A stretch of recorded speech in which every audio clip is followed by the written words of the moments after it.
Buddy, this is Big Hurt with Prison Talk, and we get quite a few emails talking about prison reform and the rehabilitation in prison, and do they actually push a lot of rehabilitation in the programs in prison? And to be honest with you, they don't. A lot of you out there, I'm not sure if you know, but most of the federal prisons are owned by private companies. Companies like CCA, Corrections Corporation of America, companies like GEO, these own these federal facilities that house hundreds of thousands of inmates. And a lot of these federal prisons have quotas. So they have to have a certain number of inmates housed in these facilities in order to get their kickbacks as far as their funding. So, that right there tells you if they have a quota that they have to fill in order to get federal funding, why would they push rehabilitation? They actually benefit from having people come back to prison. They benefit from recidivism. They benefit from people violating. They benefit from the three strikes laws. They benefit from the immigration laws. They benefit from all that. I'm going to briefly run you through some information that I found on the internet that, pretty much sums it up as far as what I'm talking about, the prison industry. And this article is by Michael Cohen. He's a freelance writer from Staten, New York. And this is from the Washington Post, April 28th, 2015. And I'm not going to read the whole article. You can go and actually, look up the article online. But he basically, talks about some of the things that are going on with the prison system. Basically, you have a lot of influence. He's talking about the GEO and Corrections Corporation of America. And their associates have funneled more than $10 million to candidates since 1989 and spent nearly $25 million in lobbying efforts. And what that means is that they basically spent money to push certain reforms as far as drug laws, as far as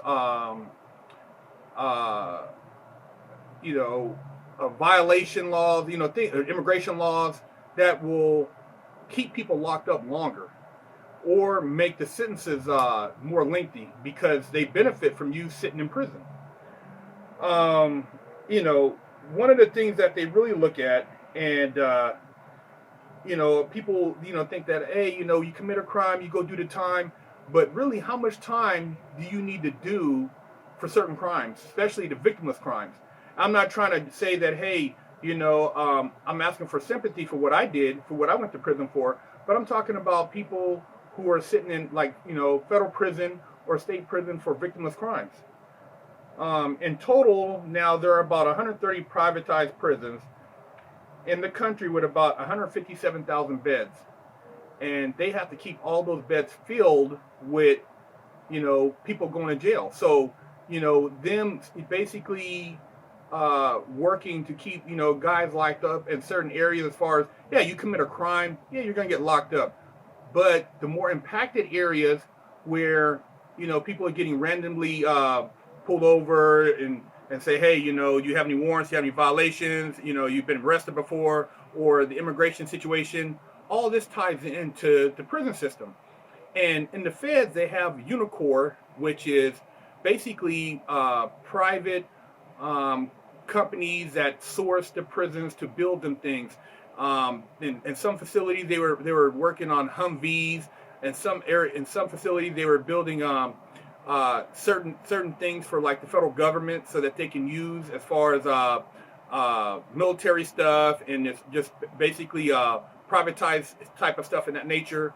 And you got a lot of these guys that go to prison and you get all this time, and basically break down and go to work.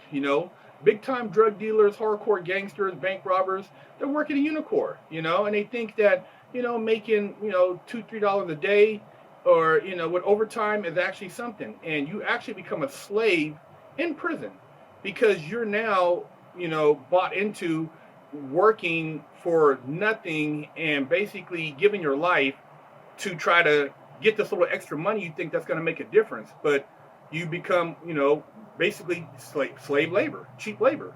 So that's something to think about when you think that, hey, you're going to go to prison and hang out, and especially in a federal prison.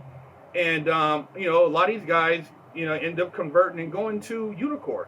So, it's a sad situation, man. And it's a sad situation to go to prison, period. But to get caught up in all this privatization and, know that you actually have become a working slave in the system, it's, it's very alarming. When I read about it in prison and I seen it and I was living it, it was just like, man, how the fuck did I get myself in this situation? And when you go to commissary, they have all these different products, Keefe products and some other products. All that stuff is private owned. Bob Barker, the Bushes, they own all the stuff that's being sold in the prisons. All those products are knockoffs that are being sold by a dominant few private corporations, and they got contracts, and basically you're feeding them. And so if you want to go buy peanut butter, hygiene, toothpaste, toothbrush, all this stuff is being provided by these big time private companies or private individuals. So you think that, hey man, you're a gangster or you're hardcore or you're this or that. Well, think about, first of all, whatever you're doing, you don't want to get caught because you don't have to go to the feds if it is a federal crime. And number two, is it worth it? Do you want to at that point get locked up and then have to deal with years of being in indentured servitude? A big thing is the immigration. And, everybody's always talking about like immigration and reform and this and that. And to be honest with you, as it says here, this is one of the reports that CCA wrote in 2014, their annual report. The demand for our facilities and services could be adversely affected by the relaxation of enforcement efforts, leniency in conviction or parole standards, and sentencing practices, or through the decriminalization of certain activities that are currently prescribed by our criminal laws. For instance, any changes with respect to drug and controlled substance or illegal immigration could affect the number of persons arrested, convicted, and sentenced, thereby potentially reducing demand for correctional facilities to house them. Legislation has been proposed in numerous jurisdictions that could lower minimum sentences for some nonviolent crimes and make more inmates eligible for early release based on good behavior. So what does that tell you about rehabilitation? Do they really want you to be rehabilitated? Hell nah. They want you to sit your ass up in there, become a damn fool, and come back and forth so that you can keep their pockets full and keep their stock up. Because if you start thinking and you get out of the system and you don't violate and you don't commit crimes, they can't keep the facility open. If that place doesn't have a certain amount of people in their beds every day, they lose money. They lose money, they shut down. They shut down, people lose jobs. So see, it's a chain effect. So on one end, hey, jobs and employment, but then you have at the sacrifice of people sitting in prison for these lengthy jail terms for some bullshit. So, wake up. It's right in your face here. I mean, you can even research and see, read about like the Pennsylvania judges that received $2.6 million in kickbacks from nonprofit juvenile detention centers for sending kids to facilities with unusually long sentences. And, this goes on all the time, and I'm not making this up. This is in the article, but you look it up online. I mean, it's big money to lock up people, to house people. It's big money to basically warehouse these immigrants. And, they talk about immigration reform and this and that and, correcting the drug laws and the mandatory minimums. All that shit was lobbied by these private corporations. They lobbied all this. So, if you're somebody who never gets in trouble and you think that, oh man, it doesn't affect me, well, think about people it could affect, and think about if you want to have a more balanced society, if this is beneficial.